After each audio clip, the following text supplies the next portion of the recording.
I believe I just started. Thank you, Allison. Of So course. for the sake of the recording, this is our February Legislative Action Committee. Thank you to everyone for joining us. And do we have Eric on the call now?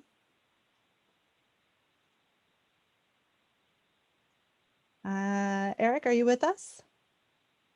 Can you hear me? Now we can. Great. We Then made yes, it. I'm with you. I Good. can. Nothing more frustrating than having one of the meeting presenters unable to get into the meeting. But after several different workarounds, I made it. Sorry. Thank you for your patience. Yeah, glad you could make it. And just in time too. We've already gone over some housekeeping and some agenda items. So if you are ready, why don't you kind of give us some of the federal updates? There's a lot happening right now, I hear. Well, there is a lot happening. Welcome, everybody. Nice to see you all on the call. Day before our favorite day when Punxsutawney Phil comes out. So I will not celebrate too much. We'll wait and see what happens tomorrow. In the meantime, the sun is out today, and there are some, I would say, some rays of sunshine in DC since the inauguration took place. I want to talk a little bit about some of those things that are happening. I'm not going to go into too much of the weeds with respect to some of the requests that have been made to the Biden administration, or to talk in depth about the elements that are in the next recovery package being proposed by the Biden administration. I wanted to talk a little bit about what has been happening with some of the executive orders, and also talk about the HUD Secretary nominee, Marcia Fudge. So let me talk a little bit about what's happening with respect to the Biden administration jumping out of the gate fast. There were an awful lot of things that they had lined up in advance of Inauguration Day on the 20th to start taking action through executive order and other actions.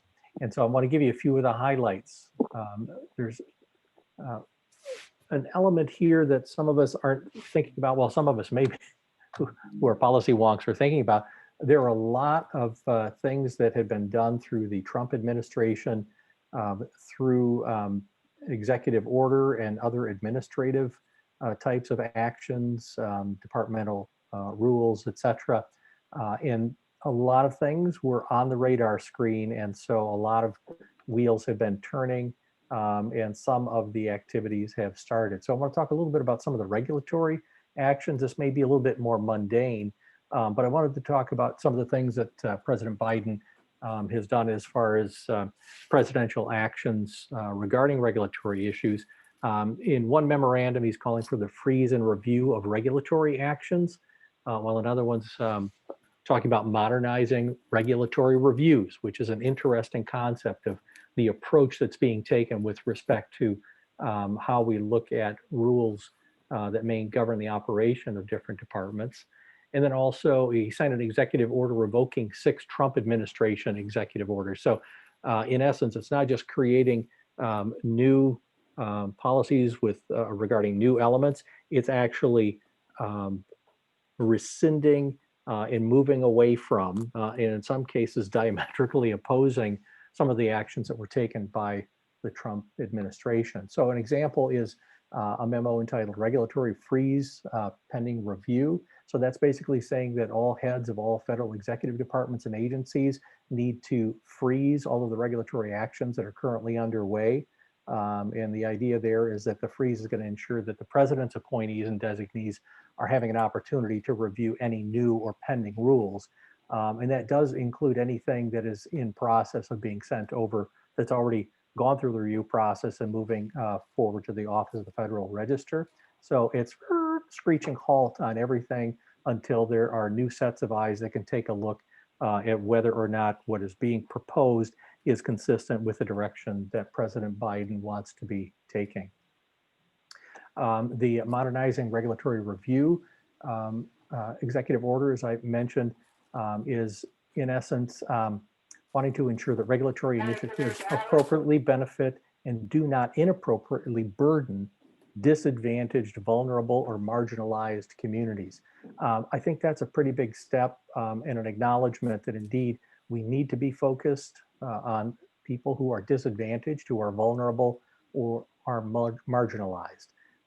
Again, that's stepping back from the approach that had been taken, as many would interpret the approach that was taken by the Trump administration. And then I won't go through the executive orders that were rescinded, but there were a number of them that were rescinded, again, trying to change direction on certain things with respect to how regulations are being approached within the federal government. Now, let me talk about some non-regulatory actions through executive order and what we've all been waiting for, the extension of the federal eviction moratorium. So that was an immediate action that was taken by President Biden. He instructed the Centers for Disease Control and Prevention to extend the federal eviction moratorium through at least March of 2021. And so that is something that is currently in place. Of course, there are still conversations about the need to extend that beyond that date. So this is kind of a temporary request to extend it out to that date, with the idea that there may be an additional extension depending on what's happening on the ground across the country when we get closer to that date. But there's also discussion about having Congress take action so that it's not just something that is done administratively, but there is a law that is promulgated through congressional action to formalize it a bit. So that's pretty exciting. Let me talk about some activities regarding what I would characterize as program rules as it pertains to some funding. And this is an action that he took under the heading of addressing urgent health and housing needs of people experiencing homelessness. The president signed an executive order that enables states and communities to address the urgent health and housing needs of people experiencing homelessness during the COVID pandemic. In essence, what it's telling FEMA is that you have to direct them to cover 100% of reimbursements of costs, as opposed to what currently is being covered at 75% for moving individuals experiencing homelessness and living in congregate settings or encampments to safer living spaces in hotels and motels through September of 2021. That already is something that is impacting the state of Michigan. As I indicated previously, FEMA was covering 75% of those costs. Now they will carry the 100% cost burden on that. It also specifically states that personal protective equipment and disinfectant supplies are included under that umbrella, so those costs would be covered as well. So that's a pretty significant change. Now, another umbrella, I would characterize it as program rules that are not funding related. And so HUD and other federal agencies, and this isn't specific to executive order, but it's something I think you need to know about at the federal level, that HUD and other federal agencies have published joint final rules on equal participation of faith-based organizations that may have been on the radar screen of some of you. In the past, it's something that actually had an idea that had originated through executive order back in May of 2018. And finally, it was making its way through the wheels of bureaucracy. It's something that was put into place December 17th. So really kind of on the way out the door, the Trump administration did move forward with this.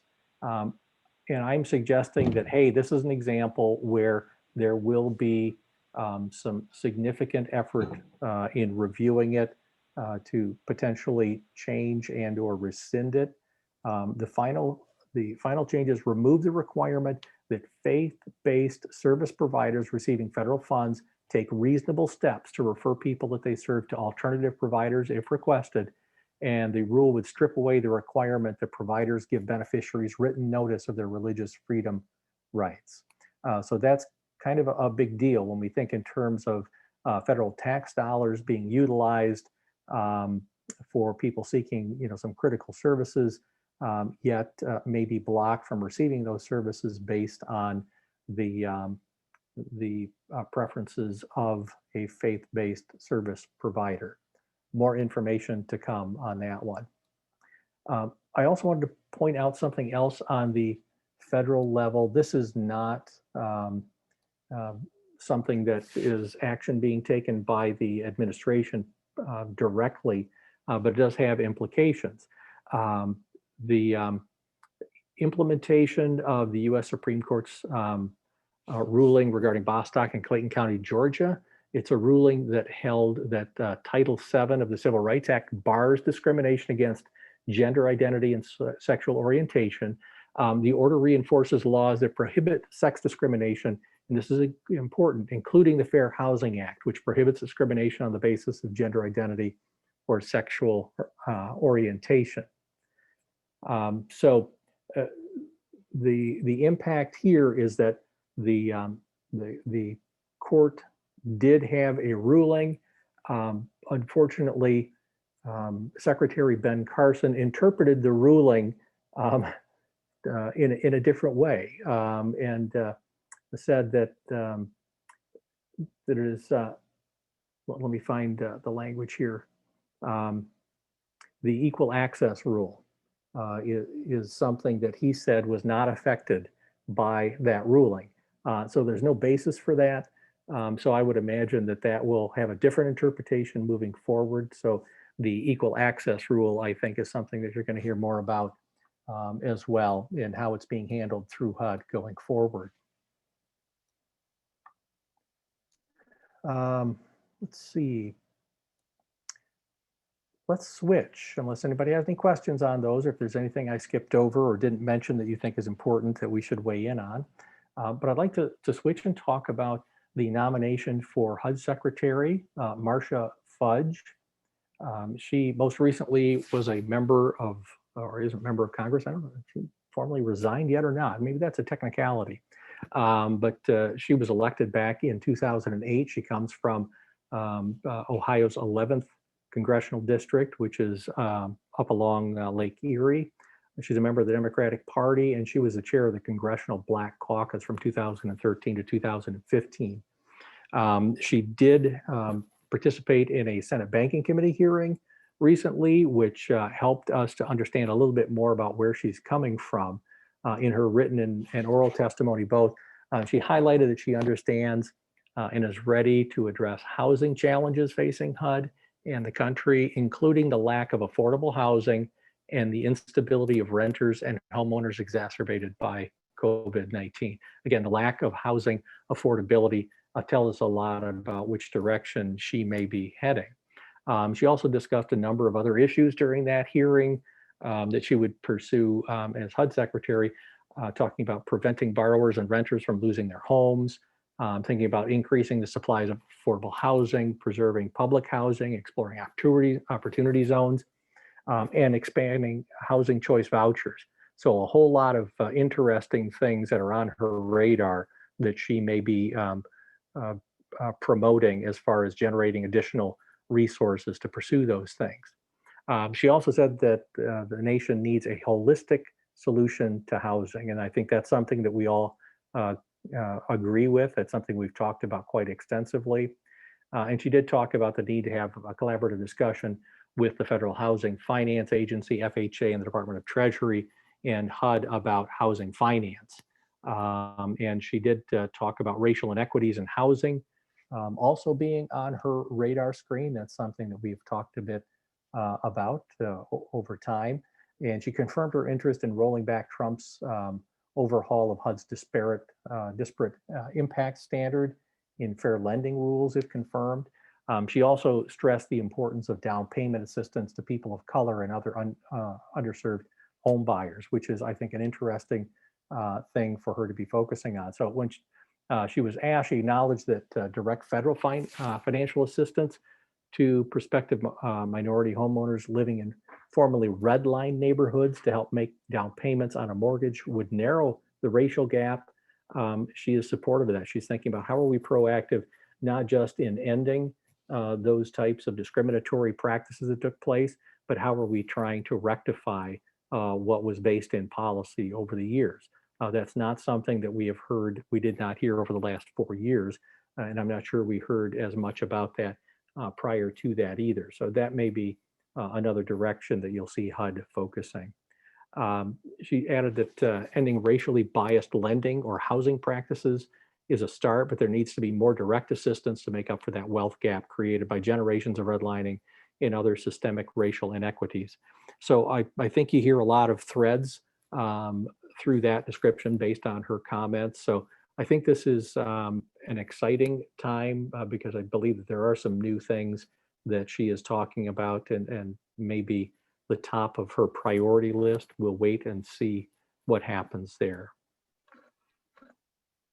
There, I'm done with my report. I try to do it very fast to make up for the time that you lost from me being tardy. Thanks, Eric. And again, apologies. I have gotten several emails from folks who are having trouble logging in. So if you are someone who had difficulty logging in and were able to join us, I'm glad that you're here, and we'll make sure that all of these issues are worked out for next time. Not quite sure if it's something on the way we set up the meeting or if Zoom's having some issues, but we'll get it sorted. So sorry, Eric, that we had those troubles at the beginning, and to everyone else as well. Well, I'm okay. I'm sorry for everybody else having to wait and the difficulties others were experiencing. That makes me feel like I shouldn't take it personally. So thank you, I guess, in some way to others who are also biting the bullet on this one. Yeah, we weren't trying to keep you out, Eric. So before we move on to state updates, as Eric acknowledged, there's a lot going on and he did kind of go through it quickly. I'm wondering if anybody has any questions or thoughts or anything that you're following that we may have missed in our federal updates. And I'm going to invite anybody to just go off mute if you have something that you want to say.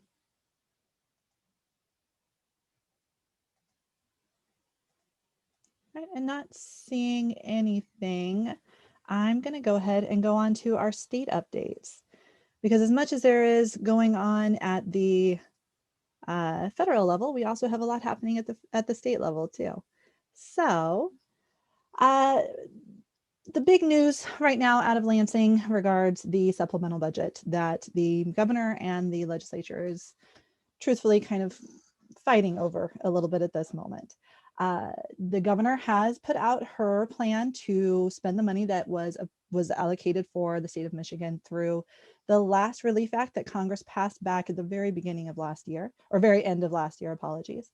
That money has now made it to the state, and the state process is that now our legislature has to allocate those funds through a supplemental process. So the governor has put out her budget. It was for the $5.6 billion, and it covers a wide range of things from vaccine distribution to school aid, and then rental and utilities assistance.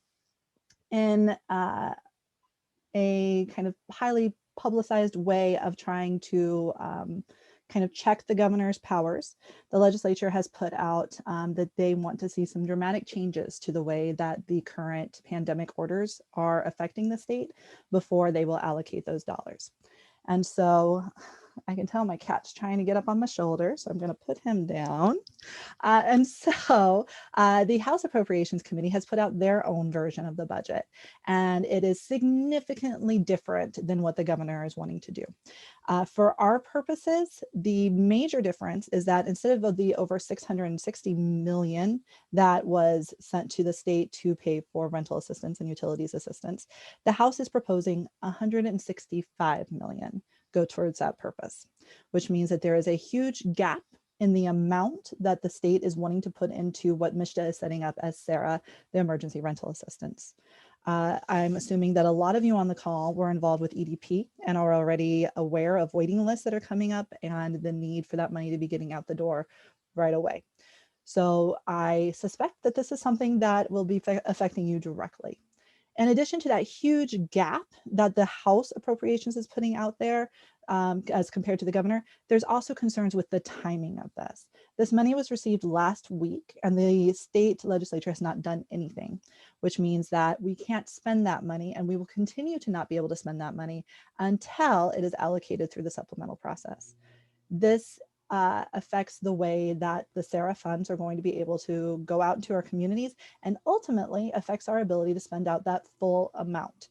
The Act of Congress that set up this funds also stated that the federal government can reclaim any funding that is not obligated by September, or I'm sorry, if 65% of the total funds are not obligated by September, they can reclaim any unused funds. So every day that the legislature is not allocating this funding and holding on to it means that we have less likelihood of being able to spend out the amount that we have to, that 65%, to be able to keep the amount that we were given from the federal government in the state of Michigan. The Senate has not put out their version, unless I've missed something today or late on Friday. The Senate has not put out their version of the supplemental budget, so we're not quite sure what that looks like. A lot of the language that has come out has been from the House side, and so the Senate has not put out as much information for us to be able to gather where they are, where they kind of put their priorities with this. But we're concerned, and we want to see that this money goes out quickly, and that it is the full amount that should be given to our communities, and that we're able to get the money into renters and landlords' hands as fast as possible. So that's where we are with the supplemental budget. I do want to acknowledge that the governor, this is different from the regular fiscal process or regular appropriations process that allocates the funding that goes into schools and to our other services, including some programming for homelessness. That typically happens a little bit later in the year. The governor will be putting out her regular budget request on February 11th, and then the legislature takes that, and then the House and the Senate also put out their versions of the appropriations budget. And so this is a separate process than what we're discussing right now, which is the supplemental of the federal funds. So that brings us to our action alerts.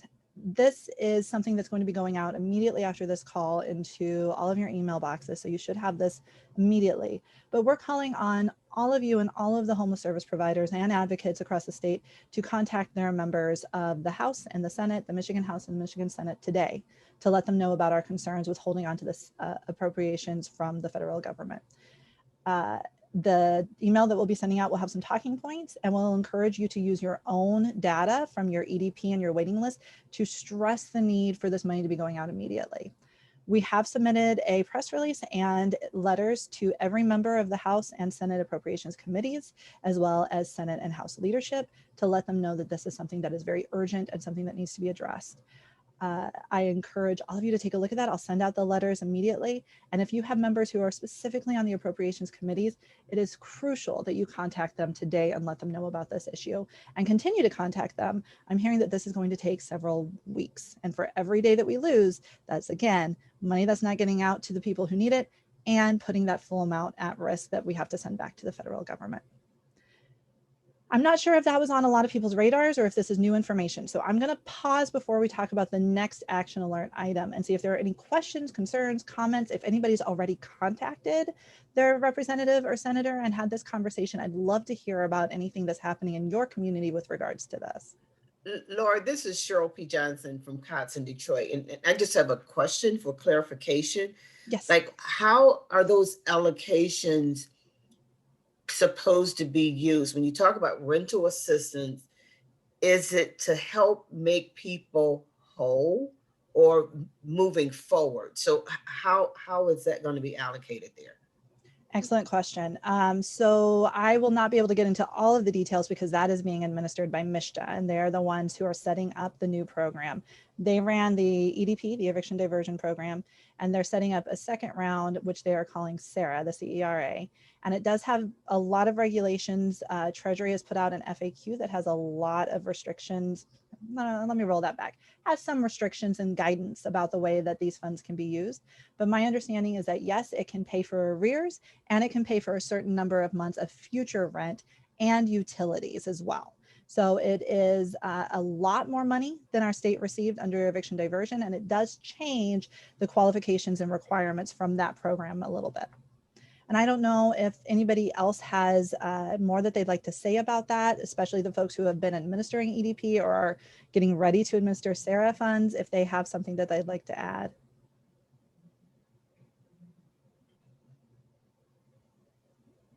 Cheryl, did that answer your question, or did you have more? I think so. I think I'm sure I'll have more, but that kind of gives me some understanding of it. So thank you. You're welcome. And I believe I have a question. Yes. You want me to go now? Yes. So you mentioned that the House appropriated appropriations proposes 165 million of the 660 million for rental assistance. What are they proposing to do with the rest? Not even take it from the federal government?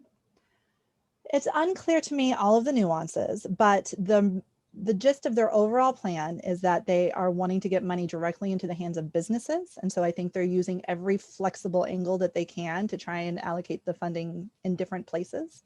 They're also proposing, at least for things like school aid, a tiered rollout. So not the money all going out at once, but doing it in phases. Again, I suspect this is to check the governor's powers and make sure that things are going the way they want them to go as we move forward. I don't know if the rental assistance is on that kind of phased proposal, and that's how they're planning on doing it. I need to get into the document. They just released it late last week, so I need to get into it and look into that more. But I'm not quite sure what the full plan is just yet, other than trying to wrestle back a little bit of control through this process. Thank you. Yeah. And again, if anybody else has better insight, I welcome that right now. Please let us know if you have been hearing anything else from your legislators or even the media. Any other questions, comments, concerns?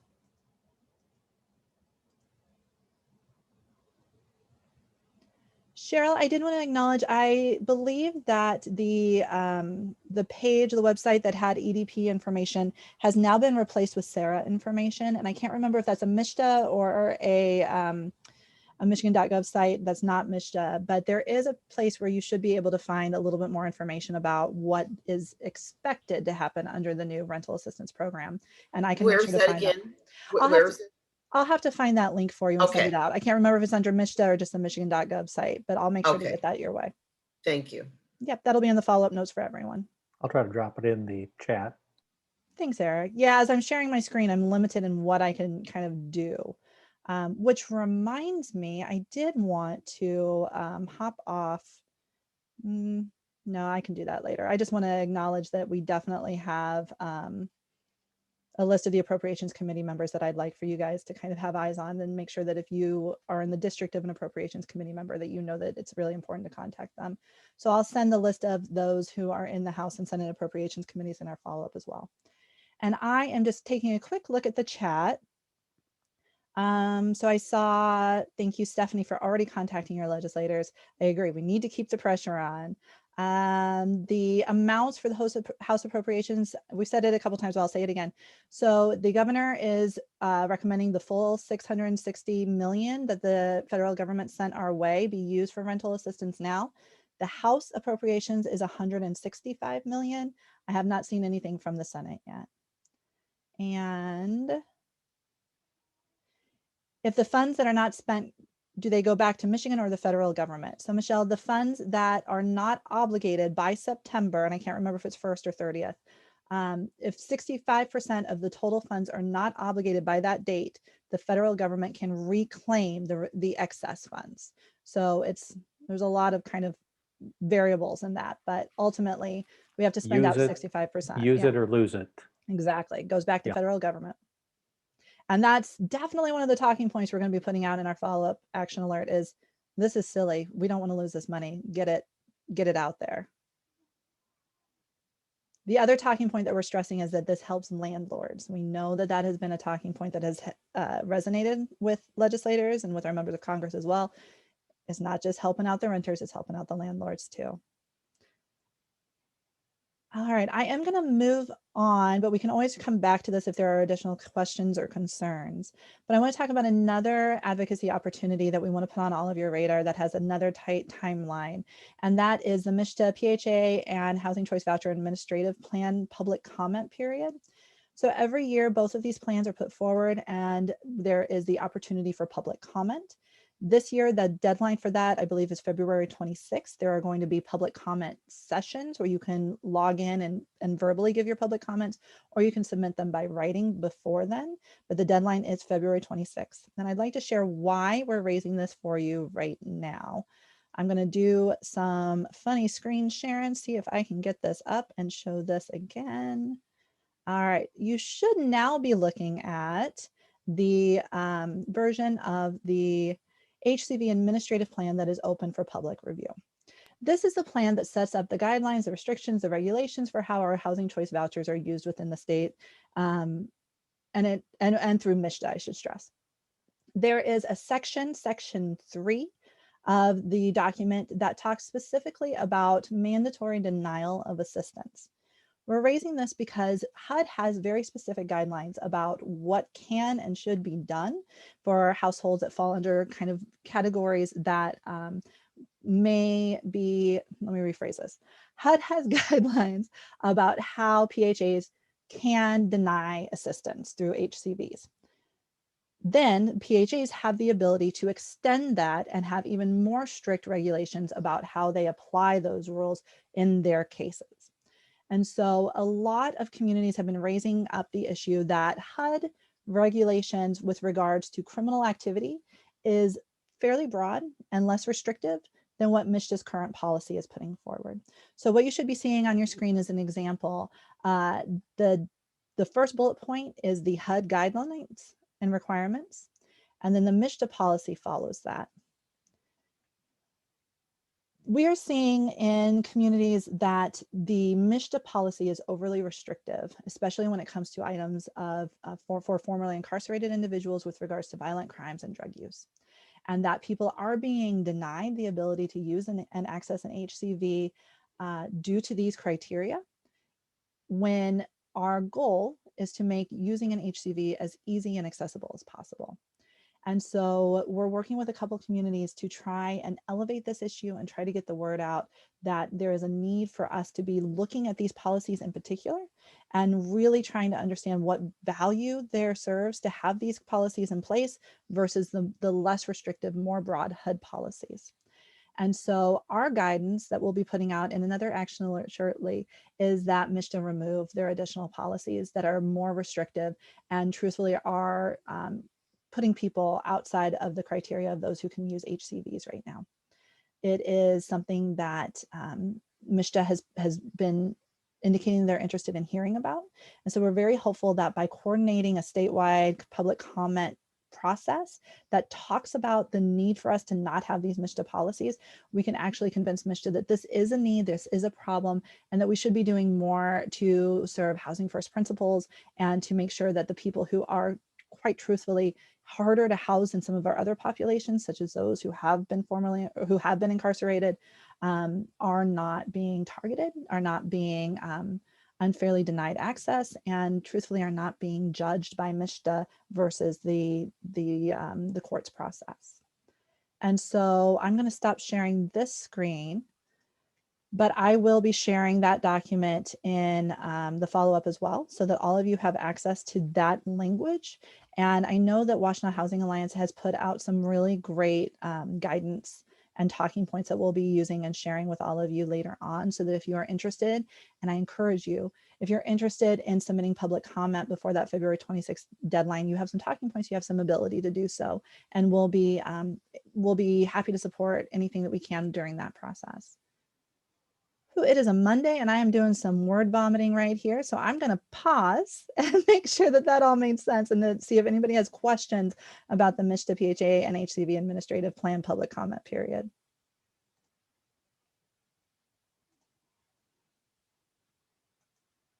All right, I'm not seeing anyone go off mute to comment.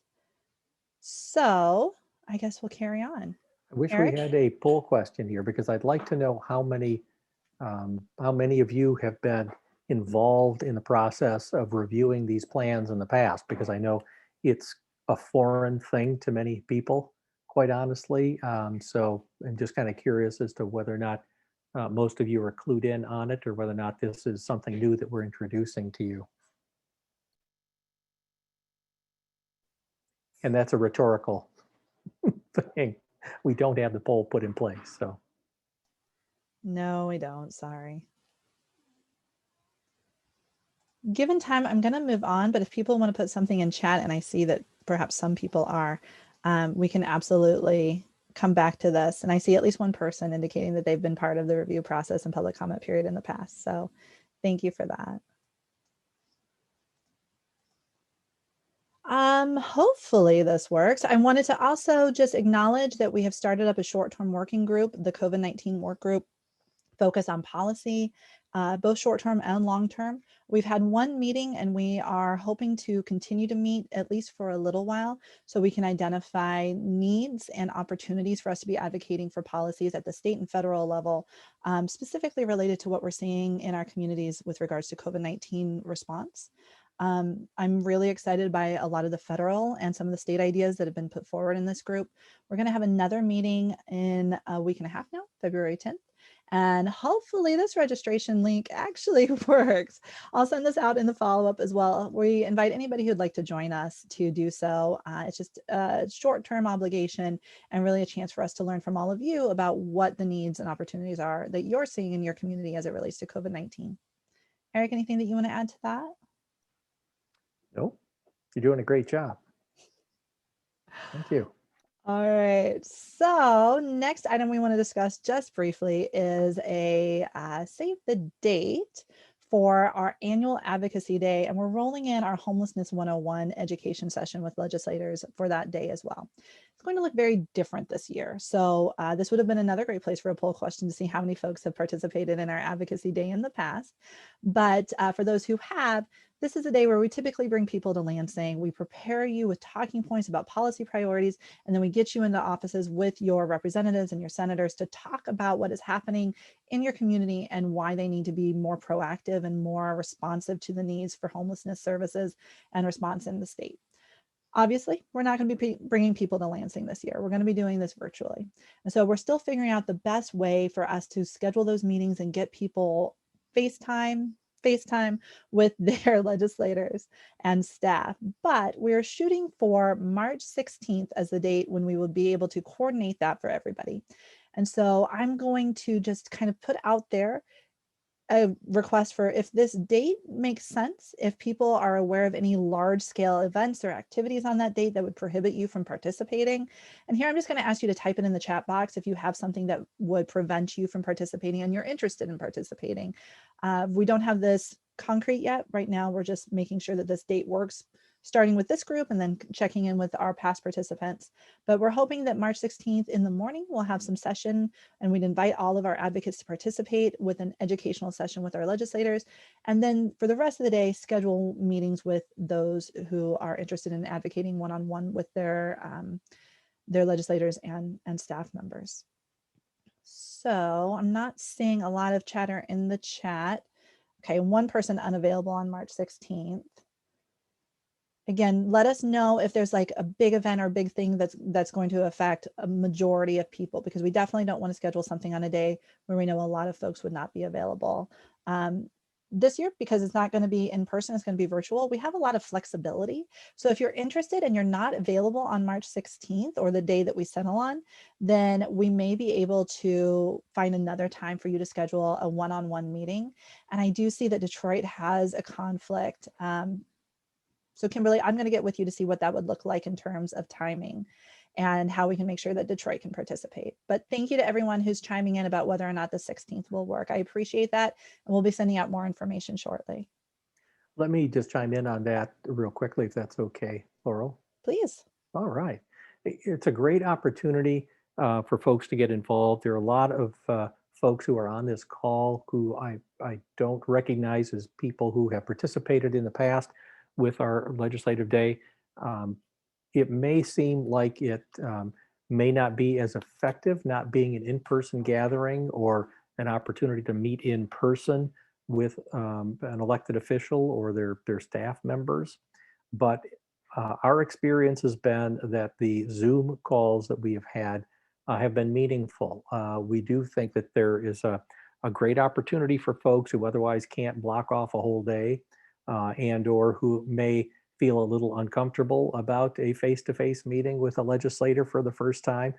This is a great way for you to get your feet wet, very safe in a lot of ways. But I would really encourage all of you to be thinking about it and or extending the invitation to others that you think might be interested in participating in it. This is really important for us this year to make sure that we are communicating the importance of the issues that we're talking about here on these calls. and legislators need to hear it, particularly with respect to COVID. We're really talking about almost an anniversary of COVID with respect to its full outbreak in the state of Michigan, based on the fact that last year we held our Capitol Day event at the same time that it was just hitting the state. So we need to tie it into COVID. We need to be talking about the impact of COVID. We need to be talking about the need for the resources, et cetera, et cetera. This is the time that we really need to be presenting our case to legislators. So I'm asking you to really try to get your schedule to work out so that you can join us. And I'll get off my soapbox there. That's the biggest plug I could make for that, Laurel. You don't have to pay me the extra $5. Thanks, Eric. And I was just reflecting on last year's Advocacy Day, which was literally the day that MSU announced that they would be shutting down in-person classes. And I remember thinking, oh, wow, this COVID stuff is real. And hearing back from some of our advocates that the legislators wanted to pivot to talking about COVID instead of our policy priorities, and feeling like, okay, we're going to have to start thinking about how we're going to make changes around this. So recognizing that it is right at a year is really important, and kind of making sure we're advancing the COVID stuff while not losing sight of the long-term policies that we need to be bringing into Michigan. Kind of hard to think it's been a year, but thank you for that. All right, so we have a couple minutes left, and we always like to make space, and again, hopeful that Zoom kind of creates a better space for us to have some dialogue about what's happening in your community. So at this point, if anybody would like to chime in, again, you can use chat, but feel free to unmute as well. What kind of issues are you seeing in your community, in your agency, with your staff, or with your clients and guests that you want to share with the group? And while I wait, I'm going to check the chat box, but feel free to unmute and talk.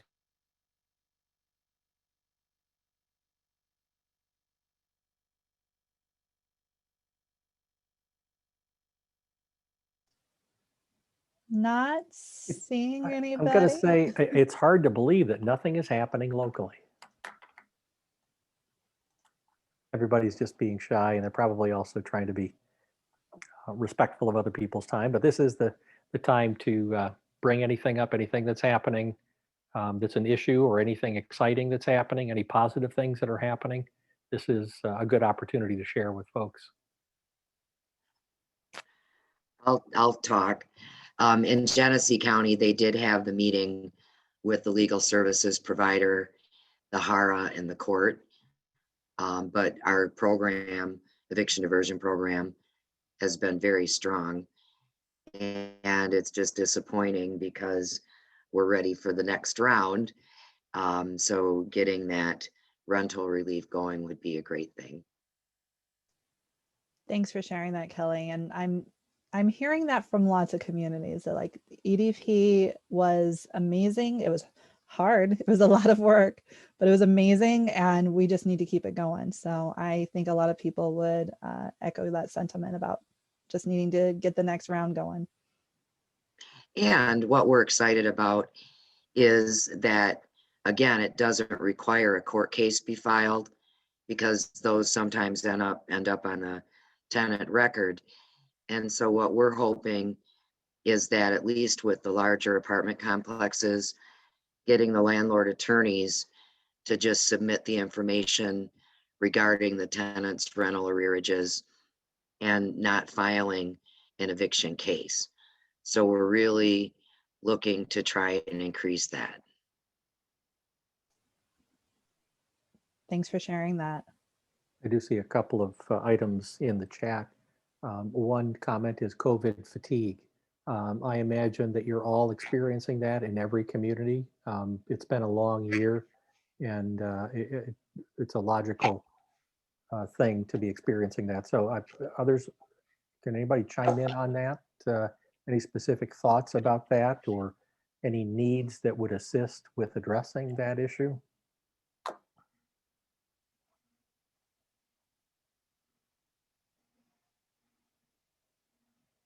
No? Well, I want to thank you for mentioning that, Michelle. I appreciate you sharing it, but that's kind of the elephant in the room. But I'm glad that we're acknowledging that here.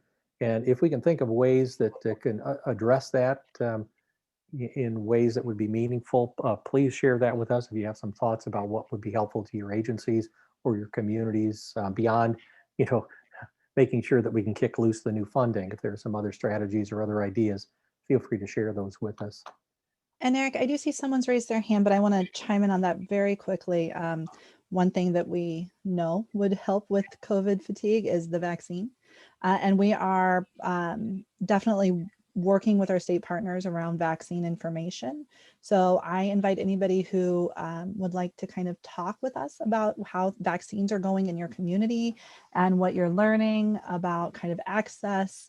And specifically what you're hearing from your staff and your guests and clients about hesitancy around the vaccine, please reach out to me. I'd love to talk to you and learn more about that. That's absolutely going to be one of the best ways that we can end this pandemic. Katrina, did you want to speak? I see that you raised your hand a while ago. Yeah, I just wanted, hi, my name's Katrina Arista. I'm from Ingham County. I just had a question around something that Kelly raised. The success of the EDP program in part was due to not dragging our participants through court and having to have that on there as a negative effect on their rental history. Is there any room or way that we can waiver that particular requirement for the CV funds? I don't have an answer for that. Does anybody have insight? Kelly, I don't know if you have anything. For what kind of funds? All right, Katrina, were you talking about the ESG CV? ESG CV through MSHA and through HUD. I don't know what those requirements are, but I know with DHHS, they need a summons and complaint at least. And with the COVID funding, they just needed the notice to quit. But I don't know what the requirements are for ESG. Katrina, I feel like you were trying to chime in. Yeah, that COVID, for a regular COVID ESG, whether it's MSHA or through HUD, you have to have that summons. You have to have something that really puts our participants, gives them an extra barrier. And I think part of the success of EDP and hopefully SARA funds will be the absence of that. And it was gave us a little bit of room to really work hard with people and to make those programs a success. I wish that we could also do that with the COVID funds that we received. Let me reach out to MSHA and ask about that. I want to ask how communities that have been using their ESG CV in this gap space to serve folks, how they've been working with that, if there are any loopholes or anything that MSHA can support. But thank you for raising that, because yes, we're talking about two very important things, at least two, with this eviction work, not just the direct rental assistance, but also the legal process and making sure that we're protecting our folks from future hits on their record with evictions. So thank you for raising that. I may reach out to you to learn a little bit more about how you're seeing that in Ingham County, but thank you. Thank you. Also a comment from Kimberly, and I'm sorry, Kimberly, I don't know which COC you're with, but the COC is working on a strategic plan that builds in racial equity. That's very exciting to hear. I know there are some other communities also that have that on their radar screen, and at the state level, there's an effort that will be underway as well. So wonderful to hear that. I don't know how many others are actually talking about that actively, whether you're pursuing it directly or whether or not you're thinking about it. But I do say, I think that it's time that we kick that in high gear. We've been talking about it for quite a while. It's nice to see communities grabbing a hold of that.